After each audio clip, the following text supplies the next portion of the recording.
5장 나아만 장군을 통한 교훈, 이런 제목으로 함께 말씀을 나누도록 하겠습니다. 오늘 말씀은 서론을 보고 본론에 가서 두 개의 대주로 나눠서 오늘 말씀을 보도록 하겠습니다. 오늘 말씀은 사실 우리 이 영성의 기초에 해당하는 아주 중요한 말씀인데, 여러분들이 이 부분들을 하나도 놓치지 마시고 그동안 좀 이 기초적인 부분들을 좀 소홀히 했던 분들은 다시 한번 여러분들이 이 말씀을 듣고 여러분들이 다시 한번 새롭게 하는 시간이 되시기를 바랍니다.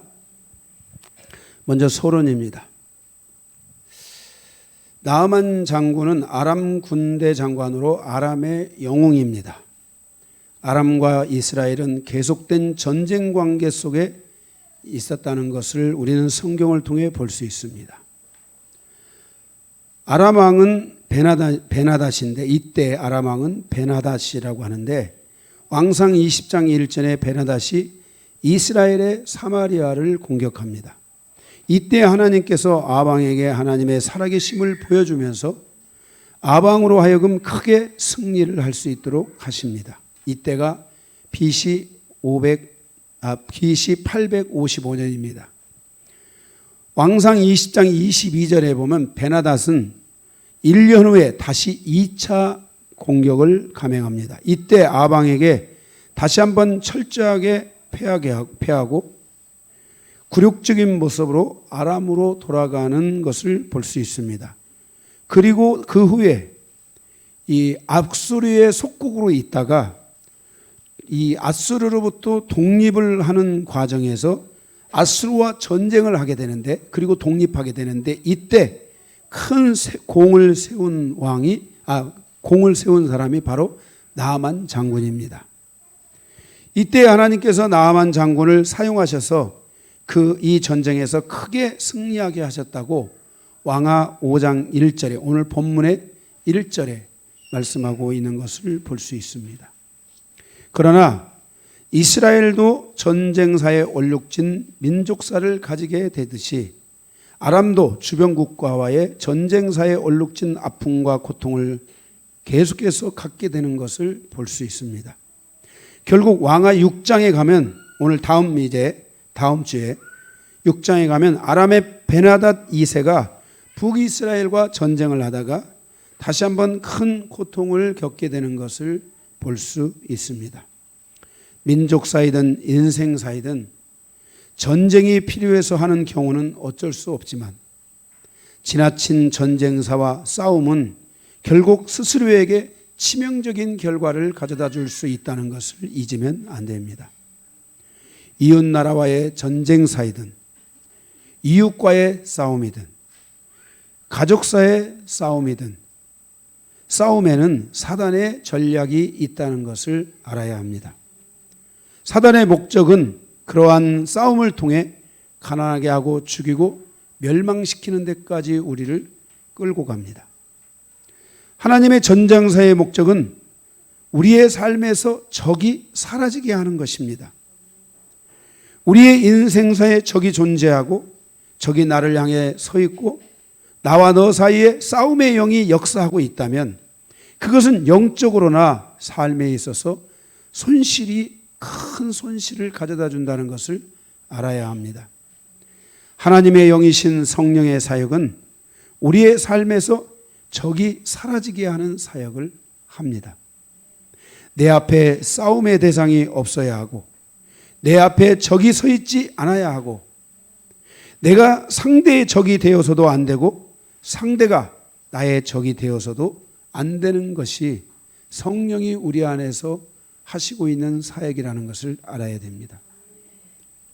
나의 인생사에 적을 뽑아내는 것은 곧 내 안에 이 싸움의 영과 사단의 이 전략적 미혹과 내 안에 존재하는 미움과 혈기와 다툼과 대적의 영을 뽑아내야 됩니다. 먼저 내 안에 있는 적을 뽑아내지 않고 싸움이 멈춰질 수가 없습니다. 내 안에 싸움의 영이 있는데, 내 안에 미움의 영이 있는데, 내 안에 이 대적의 영이 있는데, 내 안에 이 손실을 나를 이 나의 손실을 가져다주는 영적 흐름이 있는데 그것을 방치한 채, 그 적을 내 안에 둔 채 내가 적이 없기를 바란다면 적은 없어질 수가 없습니다. 그래서 우리 안에 이 적이 없는 상태를 가져가는 가장 첫 번째가 내 안에 있는 적을 몰아내는 것에 좀 집중해야 됩니다. 내 안에 적을 몰아내지 않고 다른 사람의 적만 늘 보고 네가 그러니까 그렇지, 네가 그러니까 그렇지 이렇게 말하면은 그것이 결국은 해결되는 방향으로 가지 않고 서로에 대한 오히려 관계에 불편함을 가져오게 되고 서로에 대한 불신앙적인 마음을 갖게 되고 이런 여러 가지 것들이 작용하면서 결국은 내 앞에 늘 적이 있게 되고 나도 너에게 적이 되고 너도 나에게 적이 되는 이 상태를 가질 수 있다는 거예요. 특별히 우리가 이 부부관계도 마찬가지예요. 싸움을 할 때 항상 싸움은 내 잘못을 싸운다고 생각하는 사람은 한 사람도 없어요. 다 너 잘못이라고 생각하고 너가 문제니까 그렇지. 그건 뭐예요? 너가 문제라고 생각하는 그 사람 안에 벌써 싸움의 영이 있는 거예요. 그래서 자기 안에 있는 이 싸움의 영을, 이 대적의 영을, 이 미움의 영을, 이런 것들을 자기 안에서 사라지게 하지 않고 이것을 뽑아내지 않은 상태에서 계속 싸움을 멈추려고 하고 그 멈추는 싸움의 과정이 바로 상대방에 있는 것처럼 얘기를 한다면은 그 싸움은 절대로 멈춰줄 수가 없어요. 그래서 여러분들이 자기 안에 있는 것들을 아까 토설의 영과 회개의 영을 통해서 여러분들이 깊이 자기 안에 있는 적들을 뽑아내는 시간을 갖게 된다면 밖에 있는 적들도 이제는 서서히 제거되기 시작하고 그리고 내 앞에 있는 적이 서서히 사라지기 시작하게 된다는 것을 느낄 수 있게 된다는 것을 여러분들이 아셔야 됩니다. 아멘. 바로 이러한 내 안에 존재하는 이런 미움, 혈기, 다툼, 대적 이런 것들은 바로 전부 사단의 전략적인 세력들입니다. 나에게 적을 갖게 함으로 적이 없는 상태를 만들지 않고 항상 적이 있는 상태로 만들어서 나로 하여금 늘 곤란하게 하고 나로 하여금 공고하게 하고 나로 하여금 늘 막히게 하고 나로 하여금 늘 고통스럽게 하는 이런 삶을 살게 한다는 것입니다. 이런 것들은 결과적으로 많은 그런 이 손실을 가져올 수 있다는 것을 여러분들이 꼭 잊지 마시고 여러분 안에 있는 손실을 최소화해 가실 수 있기를 바랍니다. 하나님의 영은 우리 안에서 전략적으로 사랑과 희락과 화평과 오래 참음과 자비와 양성과 충성과 온유와 절제를 통해서 우리 안에서 인간관계를 새롭게 조율합니다. 자, 내 안에 희락이 왔어요. 웃는 사람 앞에 침을 뱉지 못한다고.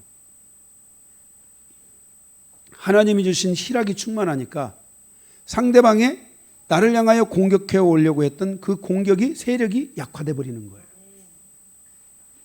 내 안에 오래 참음이 있어요. 어떤 부분들을 참지 못하고 막 팍 튀어나가는 분들이 있어요. 거의 상대가 뭐를 하면 팍! 이런 참지 못하는 분들이 있어요.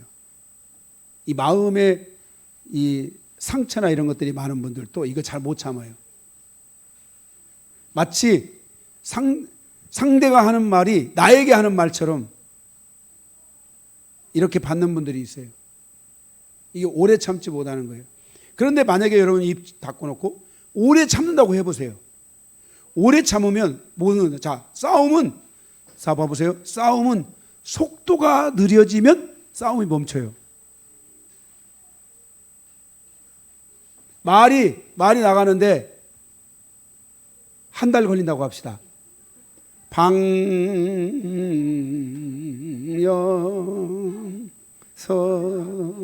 이렇게 나간다고 해봅시다. 한 달은 안 두고 1시간만 늦춰줘봐.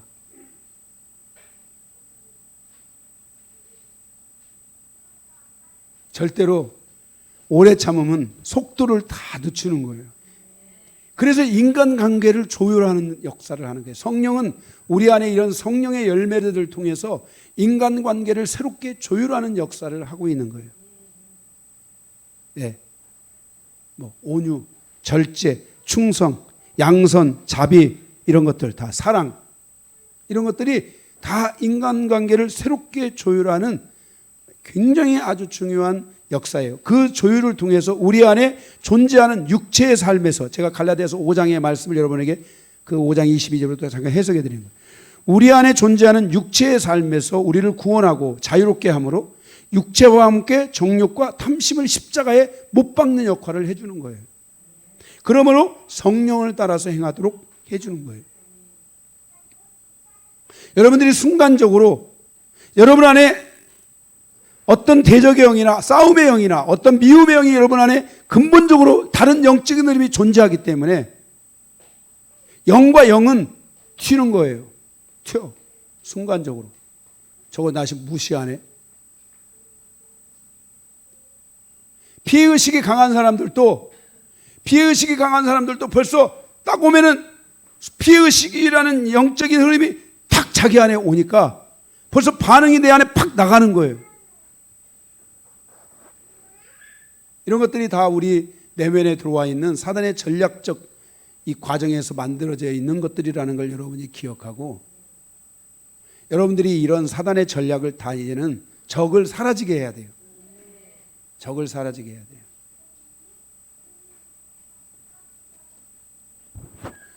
전쟁사, 싸움 이런 것들이 우리 안에서 모두에게 큰 타격을 준다는 걸 알아야 돼요.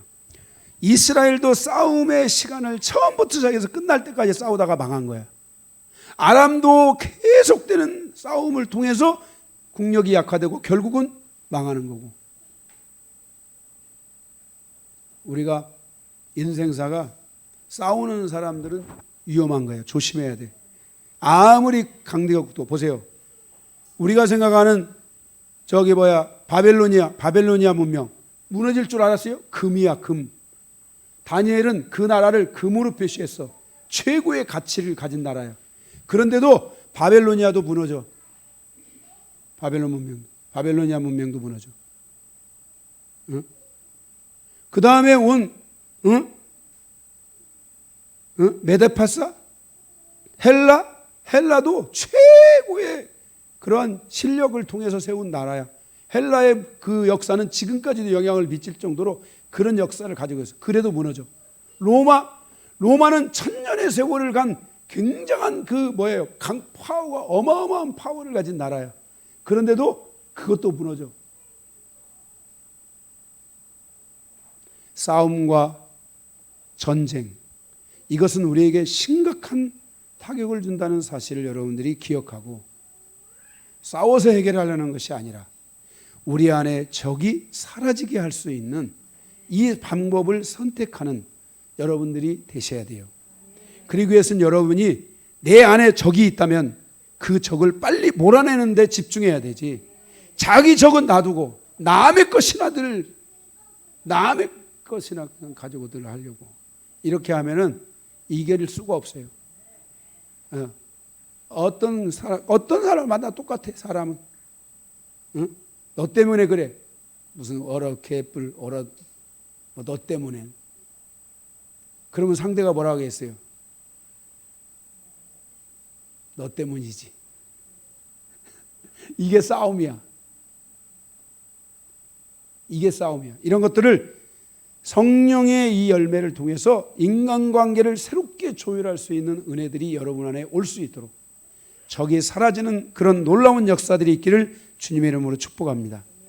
우리는 그리스도 안에서 모든 전쟁사를 그치고 성령이 주시는 새로운 전략을 통해서 적이 사라지고 적이 존재하지 않는 인생사와 민족사를 만들어 가야 합니다.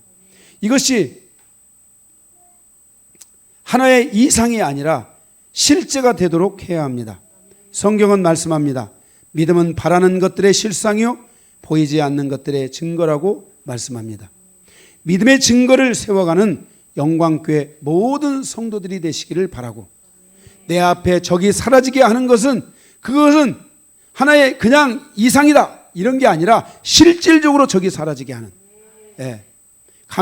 강요한의 삶에 찾아온 수없이 많은 적들, 그 적이 내게서 사라지는 순간 세상과 그리고 주변에 있는 수없이 많은 사람이 나를 향하여 노래하고, 나를 향하여 춤을 추고, 나를 향하여 아름다운 마음을 가지고 달려오는 것들을 느끼게 된다 이 말이에요. 할렐루야. 이런 은혜가 여러분에게 이루어져야 돼요.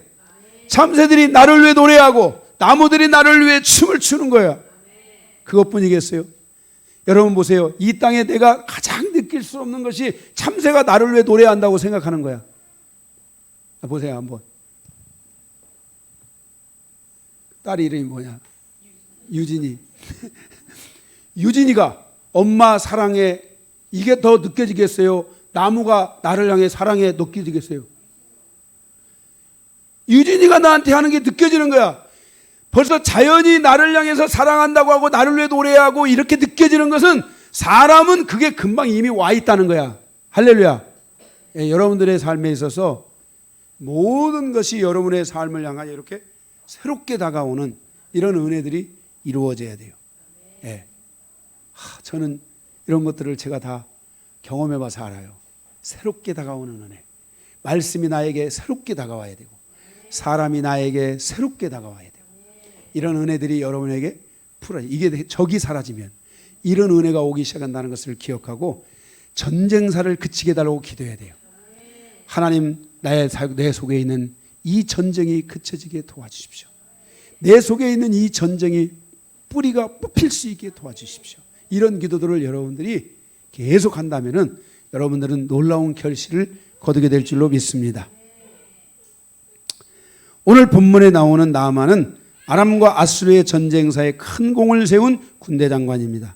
하나님께서 그를 통해서 사용하셔서 오늘 그를 문둥병이 걸린 그를 여기 오늘 엘리사를 찾아오게 하는 이 과정을 통해서 주시는 이 교훈이 무엇인가 우리가 함께 생각해 보면서 은혜 받는 시간이 되기를 원합니다.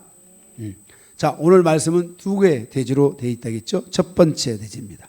오늘 말씀은 아주 정말 기초적이면서도 너무너무나 중요한 말씀이에요. 1번 나아만 장군이 치유를 받은 사건을 통해서 주시는 교훈입니다.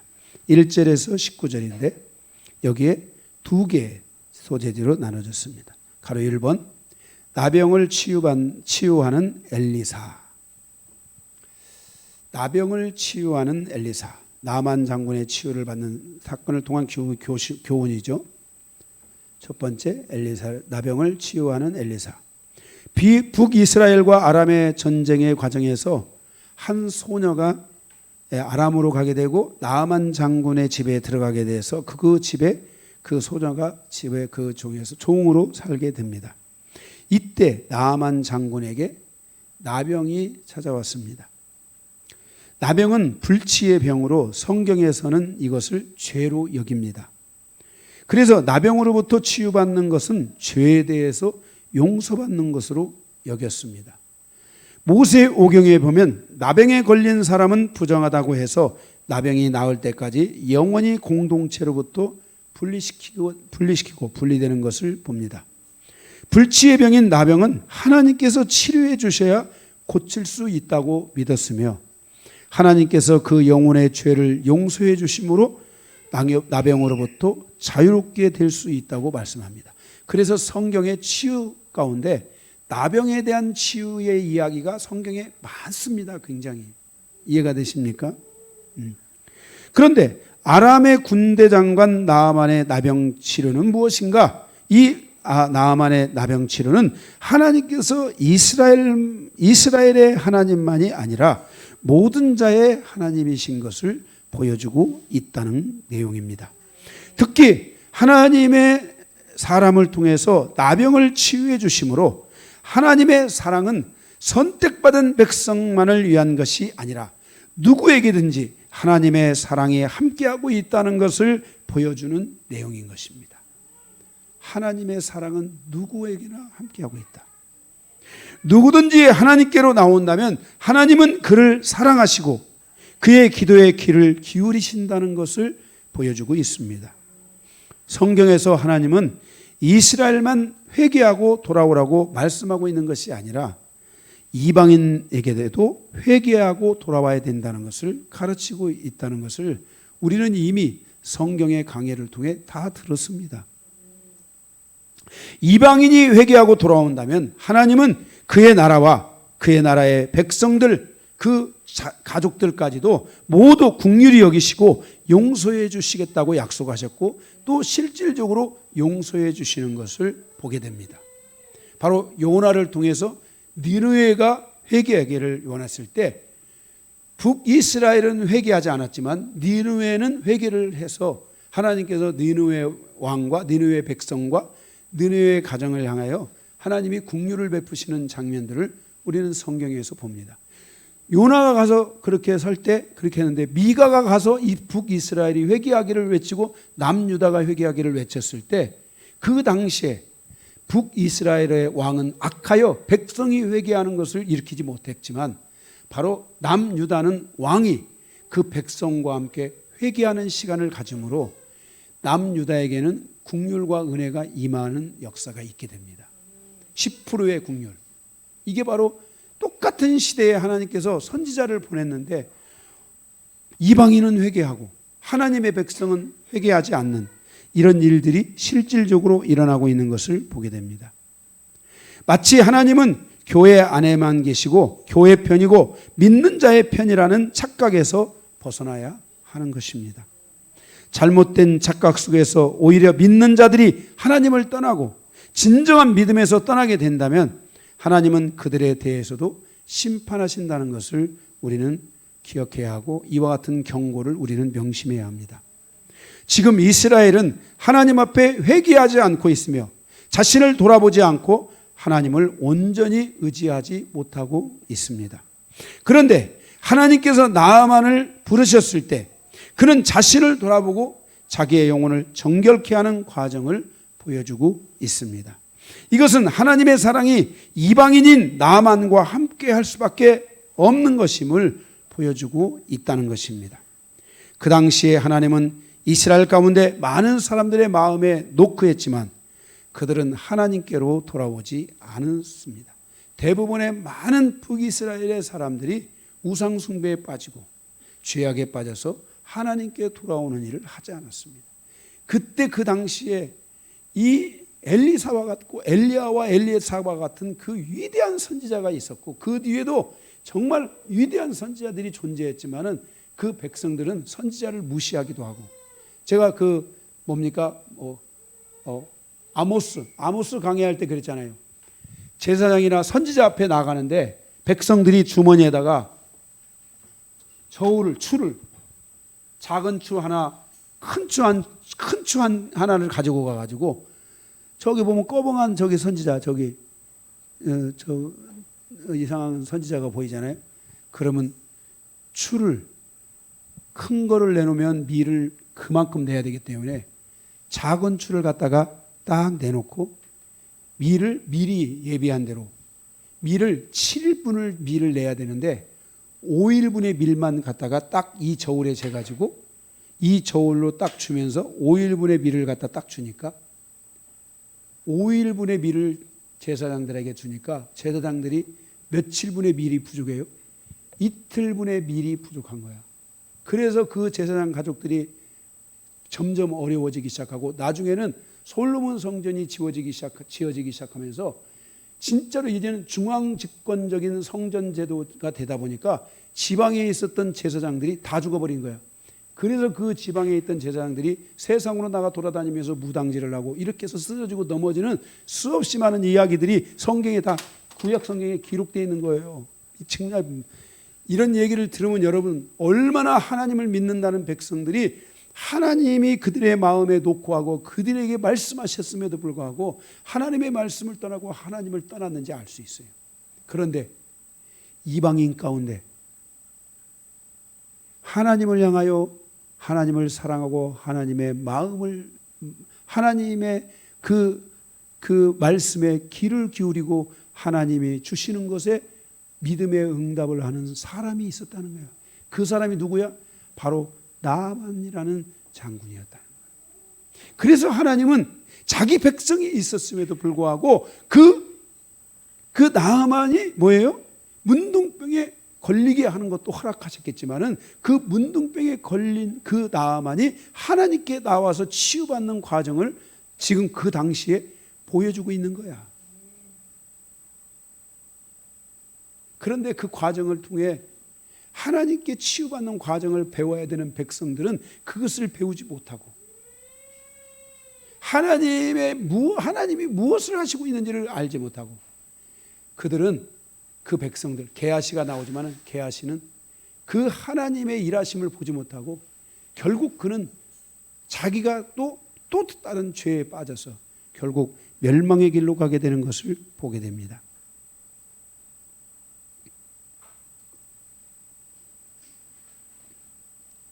하나님의 치유가 이스라엘만을 위한 것이 아니라 바로 이방인에게도 함께하고 있다는 것을 우리에게 보여주고 있는 것입니다. 특히 하나님의 사람을 통해서 나병을 치유해 주심으로 하나님의 사랑은 선택받은 자만을 위한 것이 아니라 누구에게나 동일하게 역사되고 있다는 것을 보여주고 있다는 것입니다. 지금의 이스라엘은 회개하지 않고 있으며 자신을 돌아보지 않고 하나님을 온전히 의지하지 못하고 있습니다. 그런데 바로 이 하나님께서 나아만을 부르셨는데 그는 자신을 돌아보고 자기 영혼을 정결케 하고 새롭게 했다는 것입니다.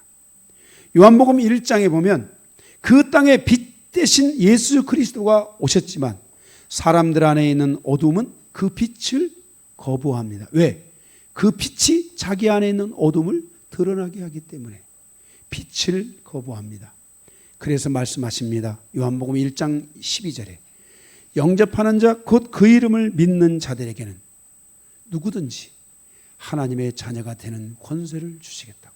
그게 이방인이든 그게 헬라인이든 그가 유대인이든 누구에게나 종이든 자유든 누구에게나 영접하는 자 곧 그 이름을 믿는 자들에게는 하나님의 자녀가 되는 권세를 주시겠다고 성경은 사도 요한을 통해 말씀하여 주고 있는 것입니다. 우리는 하나님을 믿는데 어떤 조건이나 어떤 상황이나 어떤 환경이나 어떤 무엇이 존재해야만이 하나님을 믿는 마음을 갖게 될 것이라고 잘못된 질서를 가지고 있습니다.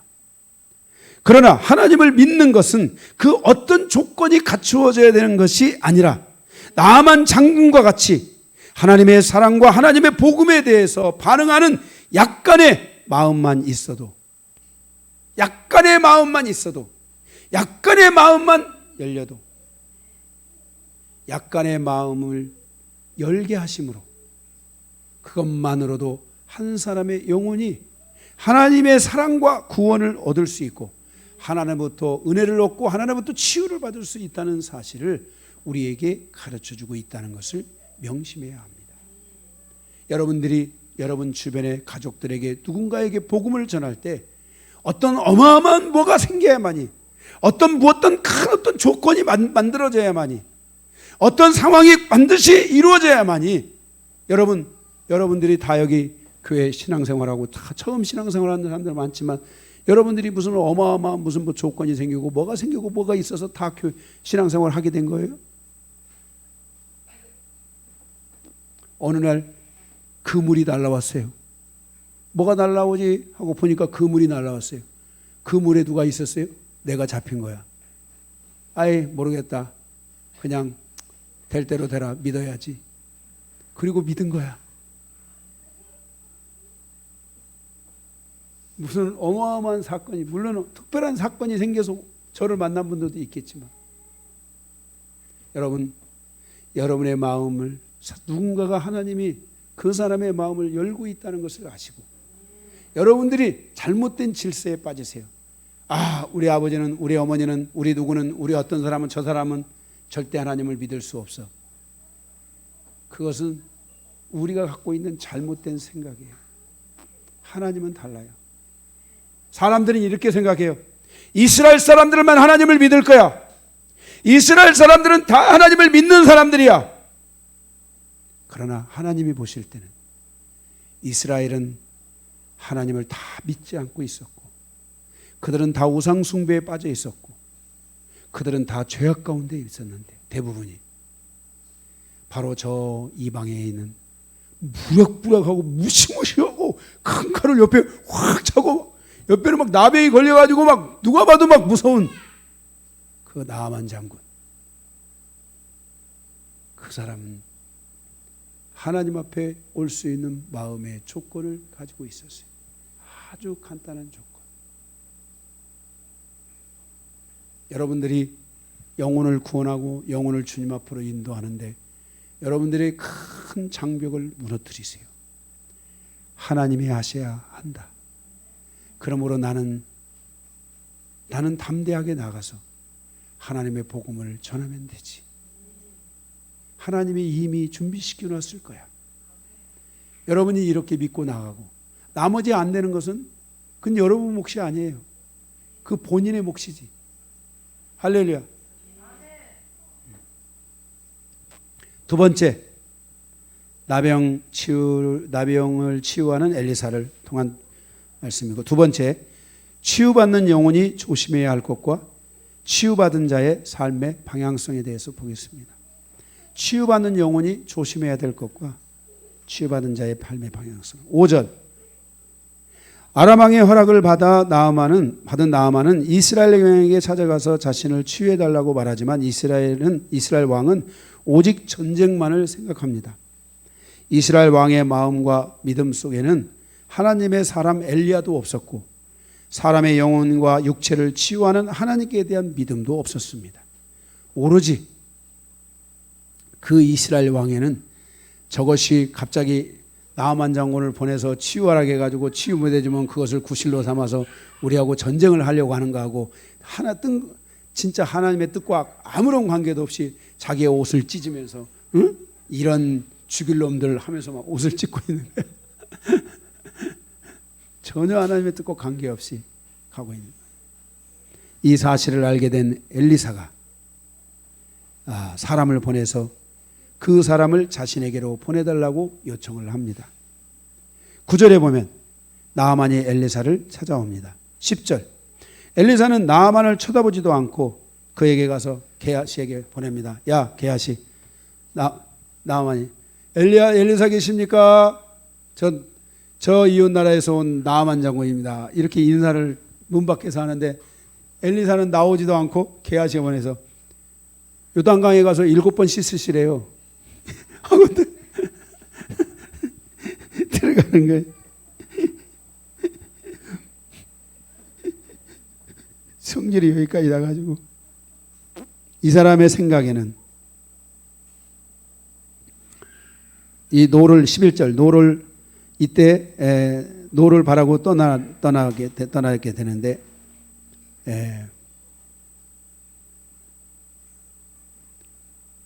왜 나아만이 엘리사의 말을 거절하고 떠나려고 했습니까? 떠나려고 했을까요?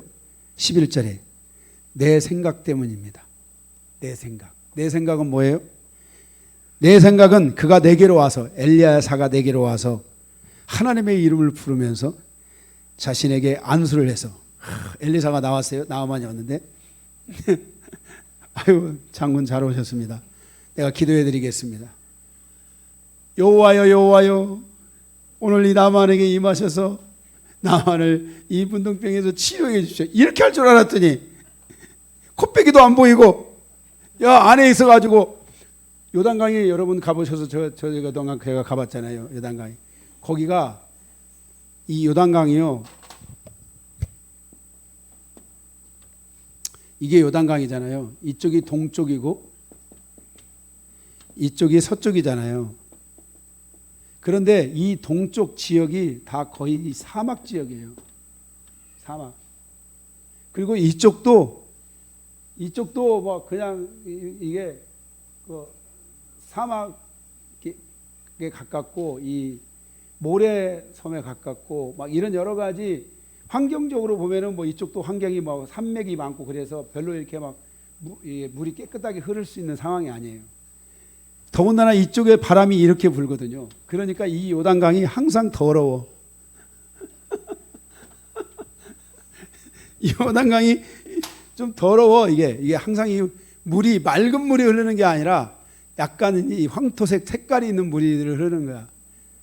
그런데 아니 우리 동네에도 좋은 호수가 많은데 거 가서 호수 가서 7번 씻을 것 같으면 내가 여기까지 왜 와서 씻어? 이렇게 하고 나아만 장군이 콧배기도 안 보이면서 요단강에 가서 씻으라고 하니까 승질이 나가지고 화를 내면서 가려고 하는 거예요. 그런데 거기 성경에 보면은 그 함께 했던 종들이 이 나아만 장군을 설득합니다. 내 생각 때문입니다. 하나님 앞에 나아가는 사람은 자신의 생각과 싸워야 합니다. 내가 하나님 앞에 나가겠다. 나는 하나님 앞에 치유받아야 돼. 나는 하나님으로부터 회복돼야 돼. 이 마음이 있는 사람은 자신의 생각과 싸워야 합니다. 자신의 생각을 버리지 않으면 그는 하나님 앞에 온전한 모습으로 나아갈 수 없습니다. 왜냐하면 하나님의 생각은 내 생각과 다르기 때문입니다. 제가 영혼들을 치유하고 정말 최악의 상태에서 영혼을 치유하고 올 때에 그 영혼들의 특징이 뭐냐면 세상의 온갖 죄와 세상의 온갖 상처와 세상의 온갖 비진리는 다 받아들여서 자기 안에 철옹성 같은 생각을 가지고 있다는 것입니다. 그래서 내가 무슨 말을 하면은 내 생각하고 다 다른 거야. 그런데 성공한 그리스도인, 우리 교회를 포함해서 성공한 그리스도인, 치유받은 그리스도인들은 자기 생각을 버리고 저의 생각을 가지기 시작했다는 것입니다. 목사님과 제 생각이 틀리면 제 생각을 버리고 제가 목사님의 생각을 붙잡겠습니다. 그 생각과의 오랜 실갱이, 그 생각과의 오랜 처절한 싸움, 밤에 자면서도 생각이 막 지배를 해서 생각 속에서 막 오만팔만 막 공격들이 어마어마하게 막 들어옵니다. 심지어 어떤 분은 목사님 제가 어제 밤에요 어마어마한 불을 받고요 그 다음에는 생략 이렇게 와서 막 저한테 생각 속에서 어마어마 막 이게 이제는 뭐예요? 이제 꽃이 핀 것만이 아니라 막 열매를 따는 분들이 있어요. 생각에 잘못된 그 생각에 꽃이 피어가지고 잘못된 열매를 거두는 데까지 가는 무서운 경우입니다. 이런 그런 것들 때문에 밤에 잠을 못 이루는 사람들이 많고 정신적으로 어마어마하게 고통을 받는 사람들이 많아요. 여러분 정신과 병원에 가면은요, 정신과 약을 먹으면은 육체는 이 근육이나 육체는 전부 다 힘을 잃는데 사람은 육체적 동물이 아니라 우리가 흔한 말로 정신적 동물이라고 해요. 우리의 정신적 세계에서는 육체에 제어된 만큼 정신적 세계는 계속 그 안에서 뭐예요? 이 착각을 일으키는 상황들이 생겨지는 거예요. 그래서 사람들이 거기에서 제2의 감염이 돼가지고 거기서 완전히 사람이 더러워지는 거예요. 뭔 말인지 알겠어요? 예. 그래서 이런 부분들이 굉장히 중요한 건데 어쨌든 이 생각이라는 것은 자기 생각과의 싸움을 싸우지 않으면 하나님 앞에 나와서 승리할 수가 없게 되는 거예요. 그런데 14절에 보니까 자기 생각이 많은 사람은 고집이 많아요. 이 고집이 센 분들은요, 자기 생각이 많아요. 그래서 이 고집 세신 분들은 생각이 많다라는 걸 꼭 명심해야 돼요. 나아만은 자기의 고집을 버리고 하나님의 뜻에 순종하여 요단강으로 갑니다. 야, 한번 생각해 보세요. 분노를 일으키고 돌이켜서 집으로 가는 과정인데 그가 자기의 생각을 돌리고 그 요단강으로 가서 한번 여러분 상상해 보세요. 요단강에 가서 더러운 물에 가서 한번 들어갔다 나왔는데 야, 좀 괜찮아졌냐? 아니요. 이게 2번 갔다가 나오고 6번 갔다가 야, 좀 좋아졌냐? 아니요. 야, 내가 지금 뭐하냐? 이 똥물 같은데 여기 내가 이렇게 똥물까지는 아니더라도 이 더러운 물에 내가 이렇게 계속 들어가야 되냐? 나리야, 너 요단강 가서 내가 세례시켜 줬잖아. 어? 기념으로. 그 물이 깨끗해, 더러워. 흙탕물이지? 예, 그게 무슨 물인지도 몰라. 흙탕물이야. 그런데 놀라운 일은 그 일을 순종하고 있다는 거야. 내가 손을 잡고, 이리 와보세요, 김봉찬 집사님. 내가 손을 잡고 무릎을 꿇으세요.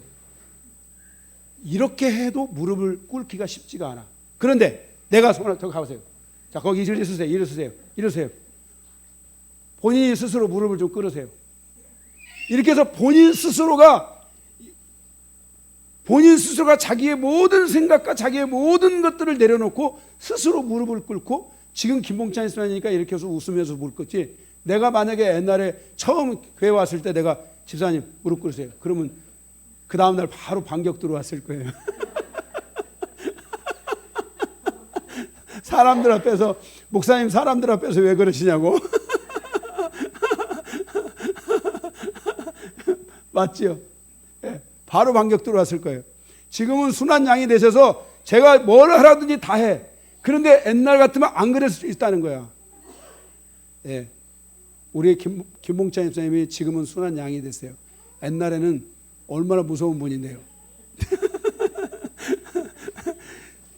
이렇게 나아만 장군이 자기의 모든 것을 다 하고 가서, 진짜 가서 거기서 7번 가서 거기서 몸을 씻는데 하나님의 놀라운 역사가 일어났다는 거예요. 그러니까 결국은 뭐예요? 이 자기 생각과의 싸움을 승리로 이끌어냈다는 거예요. 15절에 그렇게 치유를 받고 나서 15절에 하나님이 최고의 신이라고 고백을 하는 나만을 보게 돼요. 그리고 엘리사에게 예물을 드리지만 그는 예물을 받지 않습니다. 무엇 때문입니까? 받기 싫어서 그런 것일까요? 이 부분에 대해서는 두 번째 대지에 가서 왜 이 물질을 받지 않았는지, 오늘 이 두 번째 대지가 여러분에게 굉장히 중요한 대지인데 여러분들이 깊이 들으셔야 돼요. 이따가 말씀드리겠어요. 17절, 그리고 하나님 앞에 제단을 쌓기 위해서 이스라엘 땅에 흙을 달라고 요청을 해요. 왜냐하면 이스라엘의 흙으로 제단을 쌓고자 하는 거예요. 제단을 쌓을 때 돌이나 흙으로 이렇게 쌓잖아요. 그런데 이 땅에 있는 흙으로 갖다 제단을 쌓겠다는 거예요. 그리고 자기 자신이 그동안 우상을 섬겼던 것들을 회개하면서 자기에게 주인이 딱 하나 있는데 그게 바로 아람 왕인데, 아람 왕이 림몬이라는 신을 섬기는데 그 림몬 신을 섬길 때 꼭 나를 데리고 와서 섬긴다. 그런데 내가 그거를 거절하면은 이게 하나님의 영광이 가려질 수도 있다. 그러니까 내가 가서 그 왕이 그 제사를 할 때 내가 거기에 수종을 드는 그 일을 할 때 그것만은 용서해 달라고. 나머지는 내가 내 개인적인 거나 내 가족이나 내 앞으로의 모든 가족사, 민족사에 있어서는 내가 하나님을 예배하고 하나님을 나의 마음으로 두는 뭐예요? 오직 하나님만을 경배하겠다고. 그리고 하나님 앞에 하나님을 원하는 번제 제사를 드리겠다고 약속을 하니까 엘리사가 그것을 허락해서 돌아가는 장면이 있어요. 하나님 앞에서 치유를 받고자 하는 사람들은 자신의 생각과 싸워야 되고 자신의 생각을 버려야 합니다. 그리고 치유를 받고 자신이 믿었던 우상에 대하여 회개하고 그 우상으로부터 자신을 돌이켜야 합니다. 이것이 여기까지가 진정한 부흥이며 치유입니다. 우리의 치유가 몸만 치유받는 것이 아니라 영혼도 치유받는 사람이 되어야 합니다. 또한 나만 치유받는 것이 아니라 우리의 가정도 치유받을 수 있는 길을 열어야 할 줄로 믿습니다. 나만의 부족한 것은 왕에게 가서 이 하나님을 선포하고 하나님을 믿도록 해야 되는데 이 왕이 좀 강해요. 전쟁과 일상, 늘 전쟁과 싸우는 삶을 사는 사람, 전쟁의 신이 있어. 싸움의 신이 그 안에 있어요. 이 대적의 신이 있어.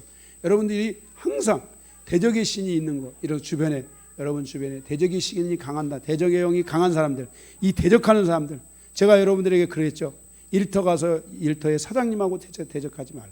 일터에 가서 일꾼들하고 대적하지 말라. 나라를 대적하지 말라. 제가 그러면서 여러분들이 말했죠. 우리 조상 가운데 고려시대에 우리 집안에 나라를 대적하여 싸우는 사람이 있어서 그것 때문에 내가 회개를 했다. 여러분, 우리가 우리의 삶에서 대적하는 이 습성들, 막 대적하는, 숨도 안 쉬고 막 팍팍팍 나가는, 여러분들이 이런 것들을 다 좀 정리하고 성령 안에서 여러분 성령의 열매로 새로운 인간관계를 조율해가는 역사들이 일어나기를 주님의 이름으로 축복합니다. 마지막 두 번째, 엘리사의 사환 게하시를 통해서 주시는 교훈. 20절 27절 두 가지. 1번, 게하시에게 속삭이는 사단의 공격. 20절, 게하시의 생각에 들어온 사단. 성도는 생각을 지키는 성도가 되어야 됩니다. 아까 말씀드렸던 그 부분하고 조금 더 전문적으로 가서 여러분에게 말씀을 드리는 것입니다. 20절에 보면은 하나님의 사람 엘리야의 사환 게하시가 스스로 이르되 내 주인이 아람 사람 나아만에게 변화해 주고 이렇게 했다. 그러면 자 가서 내가 가서 그것을 찾아오겠다 했을 때, 여러분 우리가 생각할 때는 내가 생각한 거라고 생각하지만 이 전후에 이 게하시의 멸망의 길로 가는 것을 보면 게하시의 인생사 안에 지금 사단이가 결정적으로 게하시의 생각을 사로잡기 시작한 거예요. 이 생각을 이겼어야 돼요. 내가 가서 이것을 타져오리라, 좀 저거 갖고 오고 싶다 이랬어도 아유 우리 선생님이 가지 말라고 했으니까 가지 말아야지, 이렇게 하면 여러분들이 사단이 공격을 줘도 사단의 공격을 이기게 되는 거예요. 그런데 사단이 공격을 줬는데 그 공격에 확 끌려가 버리게 되면, 그리고 결과가 뭐예요? 죄를 짓고 그리고 악의 길로 가게 된다면 그것은 바로 사단이 그 생각을 이미 지배하고 가는 것이고, 그것은 일정 부분 게하시의 삶에 사단이가 계속 게하시의 생각을 공격했던 부분이 있다는 것을 우리는 기억해야 된다라는 것입니다. 이 사단은 우리의 생각의 틈을 타고 계속 우리를 사로잡기 위해 들어옵니다. 성도는 자신의 생각을 지켜야 하고 자신의 생각을 항상 청소해야 합니다. 생각이 무엇인지 구체적으로 살펴보겠습니다. 나아만은 자신의 생각을 버리는 데 성공했지만 게하시는 자신의 생각을 버리는 데 실패한 것을 보게 됩니다. 잘못된 생각은 영을 가로막습니다. 여기 핵심입니다. 자, 어려워도 여러분들이 이것을 알아야 돼요. 여러분이 영적인 존재거든요. 사람은 영이 있고, 그리고 이 영 안에 여기 이게 몸으로 이루어져 있습니다. 영이 있습니다. 그런데 나의 이 영을, 사람이 영과 몸이 이게 자연스럽게 양방향으로 교류가 이루어져야 돼요. 내 몸은 성령 때문에 즐겁고, 성령은 즐거워하는 내 몸 때문에 즐겁고, 내 몸이 성령을 따라가니 즐겁고, 성령이 내 몸을 이끌어가니 즐겁고, 이게 양방향 교류가 이루어져야 돼요. 그런데 이 영으로부터 몸을 분리시키고 차단하는 것 가운데 하나가 바로 생각입니다. 생각. 그래서 잘못된 생각은 영을 가로막는다는 것을 기억해야 합니다. 영을 가로막는 것은, 예를 들어서 이 영을 가로막는 것은 상처라든지 비진리라든지 죄라든지 이런 것들이 있는데, 이 세 가지의 통로가 되는 것이 바로 다 생각입니다. 상처도 내가 잘못된 상처를 계속 선택하게 하는 생각을 통해서 상처를 계속 갖게 되는 거고, 비진리도 내가 계속 생각을 통해서 비진리를 계속 받아들이게 됨으로 비진리가 많아지게 되고, 죄도 내 생각을 통해서 계속 공격이 들어와서 내 안에 죄가 쌓여지게 되는 것입니다. 이것이 나의 삶 속에 쌓여지면 영이 차단됩니다.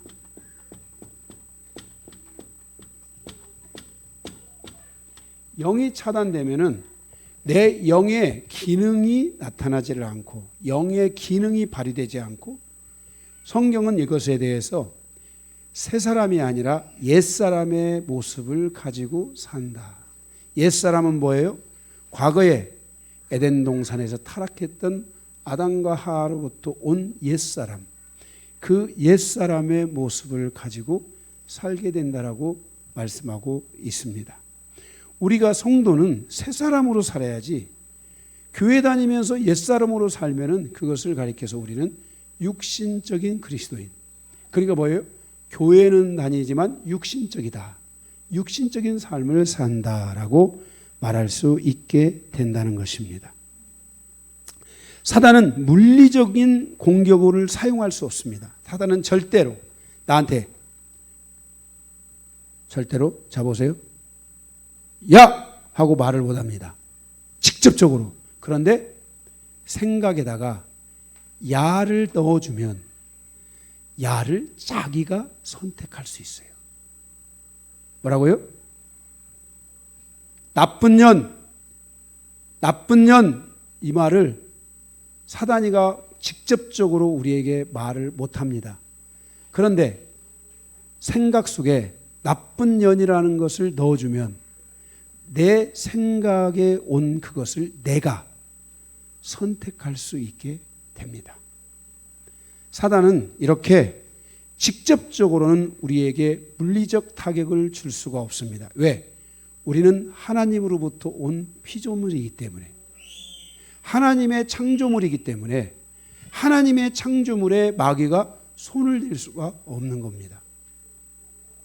그래서 나를 향한 직접적 물리적인 것들을 가져올 수 없습니다.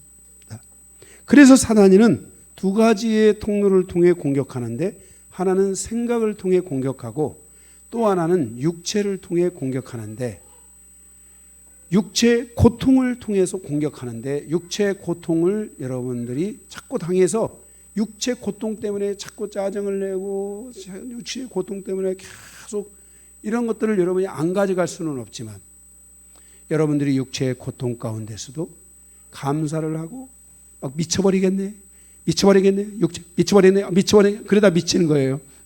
그게 아니라 감사하고 그것을 주님 앞에 도대어 맡기고 계속 자신과의 싸움을 해야만 합니다. 쉽지 않습니다. 그래서 거기서 치유받는 길을 택하는 것이 아니라 하나님에 대한 믿음을 택할 수 있어야 됩니다.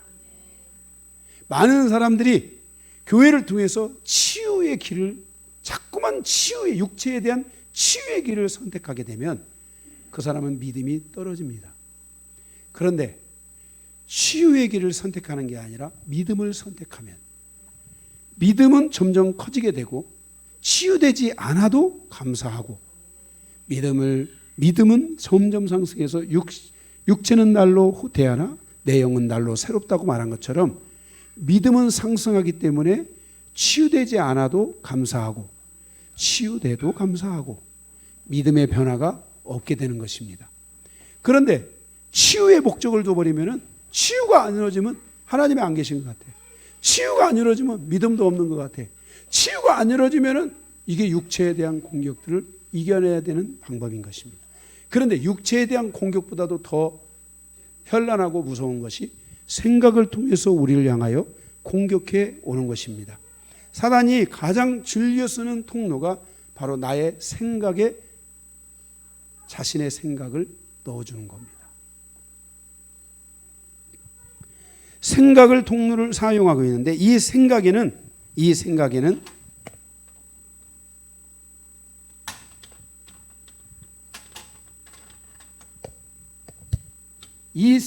3대 요소가 있습니다.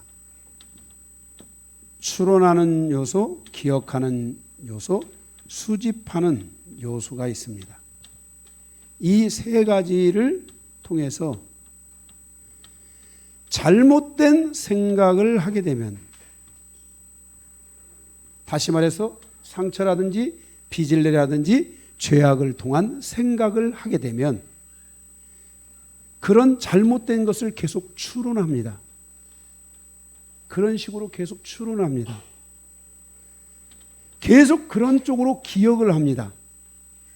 기억이 감사를 기억하고 은혜를 기억하고 사랑을 기억하는 게 아니라 안 좋은 쪽으로 계속 그런 쪽으로 기억을 해가는 거예요.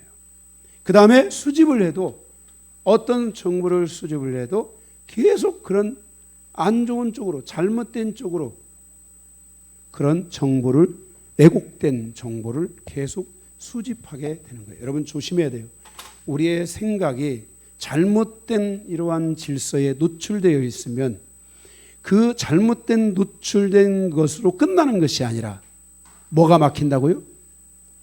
영의 통로가 막힌다는 것을 알아야 돼요. 영의 통로가 막힌다는 것을. 이러한 잘못된 왜곡된 통로를 통해서 우리의 영혼이 정중동하지 못하고 하나님의 말씀에 의해서 움직이지 못하고 우리의 영혼이 흔들리게 됩니다. 우리의 영혼이 흔들린다는 것은 이 말에 흔들리고 저 말에 흔들리고 이 상황에 흔들리고 저 상황에 흔들리고 나는 흔들리는 갈대, 나는 흔들리는 사람, 이렇게 해서 흔들리게 되면 마치 파도에 밀려 요동하는 것과 같이 파도가 나를 당기면 슉 갔다가 파도가 나를 밀면 또 슉 또 밀리고 이렇게 우리의 영혼이 흔들리는 삶을 살게 된다는 것입니다. 사람의 영혼이 흔들리면 중심을 잃어버리게 됩니다. 그 틈을 타고 우리를 향한 사단의 공격이 온다는 것이 핵심입니다. 뭐라고요? 그 틈을 타고 사단의 공격이 시작되는 것입니다. 그리고 우리의 생각을 사로잡습니다.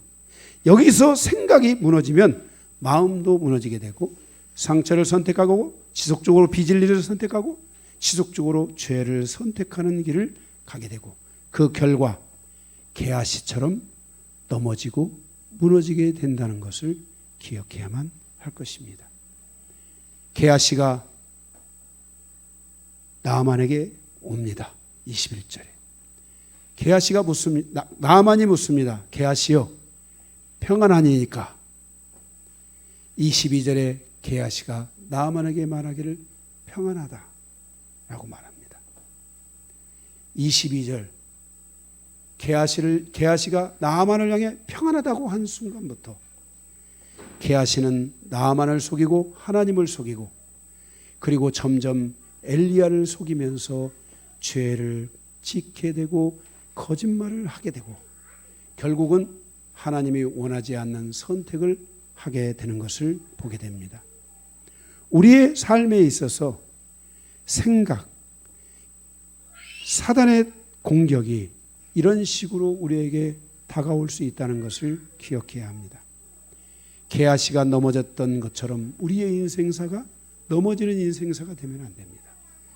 옆 나라에서 온 이웃 나라 문둥병 걸려온 나아만은 치유받고 행복한 삶, 믿음의 삶을 살았는데 하나님의 백성이요 하나님의 사람의 이 시중을 두는 게하시가 그 믿음을 선택하지 못하고 하나님의 뜻과 하나님의 질서를 선택하지 못하고 나아만이 가졌던 문둥병을 게하시가 가져서 자기만 문둥병이 된 게 아니라 자기와 함께 자기 전 가족사가 영원토록 문둥병에 걸리는 이 질곡인 어둠의 늪에 빠지는 이런 일들이 우리의 인생사에 있어지면 절대로 안 된다는 이야기가 바로 오늘 여기서 계속되고 있는 이야기인 겁니다. 자, 게하시가 간 목적은 무엇입니까? 그의 손에 가져온 10달란트와 금과 외투 10벌이 있었는데 이 한 은 달란트는 한 사람이 평생을 모아야 거둘 수 있는 돈입니다. 그러니 10달란트는 어마어마하게 많은 돈을 10사람의 몫을 가져온 것이죠. 거기다 금도 가져오고 외투를 10번 가져왔는데 게하시가 원했던 것은 은 1달란트 자기 평생 먹고 살 것 하고 외투 2벌을 원했는데 여기 나아만 장군이 2달란트, 은 2달란트와 외투 2벌을 주게 되잖아요. 근데 여기에 대해서 26절에 26절에 엘리야가 이렇게 하는 말입니다. 엘리야가 이르되 한 사람이 수레에서 내려 너를 맞이할 때 내 마음이 함께 가지 아니하느냐. 이미 게하시의 마음속에는 벌써 누가 왔을 때, 나아만 장군이 벌써 딱 왔을 때 이 기회를 통해서 한몫 챙기겠구나. 그러면은 그의 수레에 실은 수없이 많은 보물들을, 돈 금전들을 가져왔는데 이거 우리 이거 선생님한테 주겠지. 그럼 우리 선생님은 물질에 별로 관심이 없으니까 다 내가 관리하겠구나. 이때 좀 챙겨야지. 이렇게 생각을 하고 있었는데 그 생각이 생각대로 안 된 거예요. 그런데 그때 26절에 굉장히 의미심장한 말을 엘리사가 전합니다. 26절 한번 여러분들이 눈을 부릅뜨고 절대로 잊으면 안 되기 때문에 보시기 바랍니다. 지금이 거기서부터 형광펜으로 그어주시기 바랍니다. 지금이 어찌 은을 받으며 옷을 받으며 감남원이나 포도원이나 양이나 소나 남장이나 여종을 받을 때이냐. 지금이 어찌 그런 것을 받을 때이냐. 이렇게 엘리사 선지자가 말씀합니다. 지금이 어찌 그때인가. 하나님의 은혜와 축복은 언제 받는 것이며 언제 받을 수 있는 것인가. 사실 엘리사가 어찌 물질이 필요하지 않았겠습니까? 그는 청빈의 은사가 있었습니까? 그는 물질을 마귀의 것이라고 혹시 생각하는 그런 마음을 그가 가지고 있었을까요? 그러면 이렇게 말하지도 않았을 것입니다. 우리의 인생사에서 중요한 것은 지금이 하나님의 은혜와 축복을 받을 때인가 아닌가를 우리가 알아야 되는 것입니다. 언제 받을 수 있어야 되는가? 언제 받는 것인가? 언제 하나님의 은혜와 축복이 있어지는가?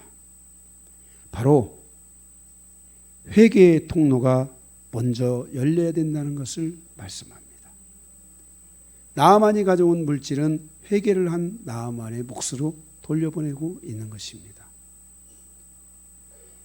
지금 있는 그 엘리야 시대, 그때는 그 이스라엘 백성과 게하시와 그 모든 백성은 하나님의 은혜와 축복을 받을 때가 아니라 죄에 대해서 회개해야 될 때이고 비진리에 대해서 회개해야 될 때이며 상처에 대해서 회개할 때이지 인생사와 민족사에 대하여 회개할 때였다는 것입니다.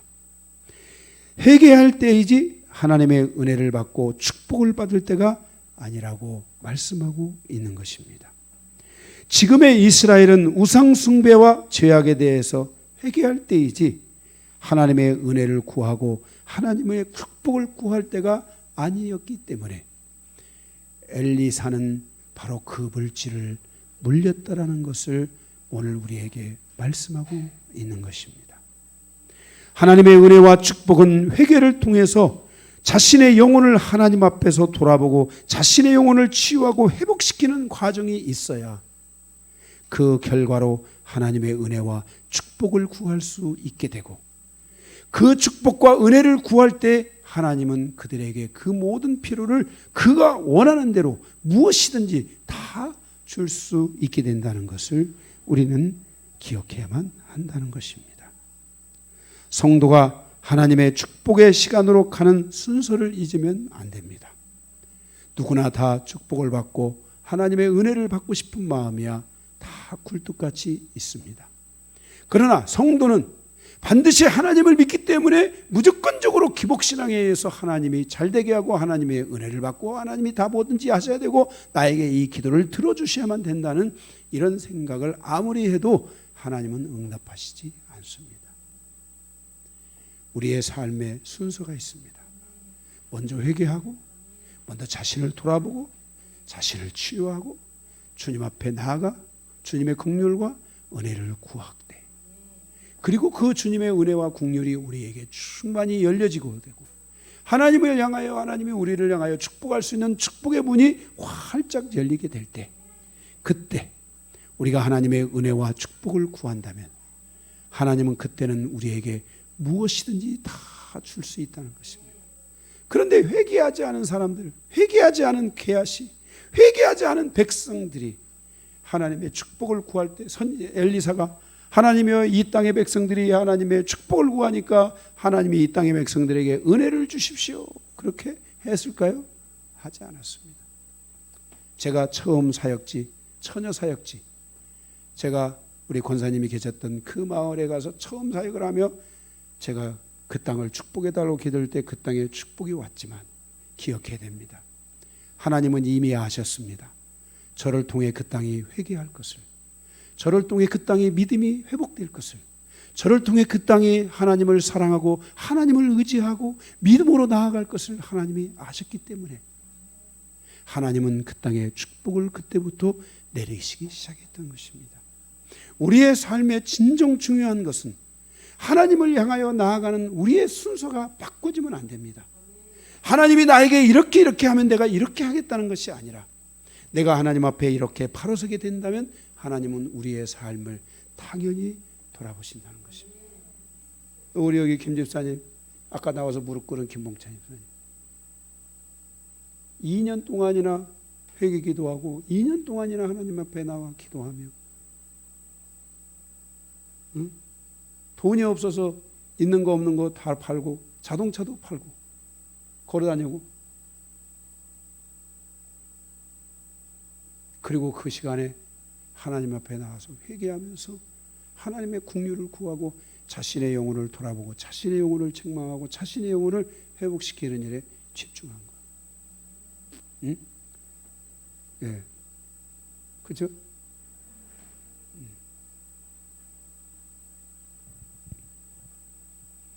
27절 결국 게하시는 잘못된 순서를 통해 엘리사의 마음을 이해하지 못하고 깨닫지 못하고 잘못된 질서를 통해 하나님 앞에 죄를 짓고 엘리사 앞에 죄를 짓고 나아만 앞에 죄를 지으며 그 죄의 결과로 나아만의 나병이 그와 그의 가족에게 영원히 함께하게 되는 이 쓰라린 이 고통을, 이 정말 큰 이 하나님의 이 심판을 받게 되는 이런 일들을 오늘 우리에게 전하여주고 있습니다.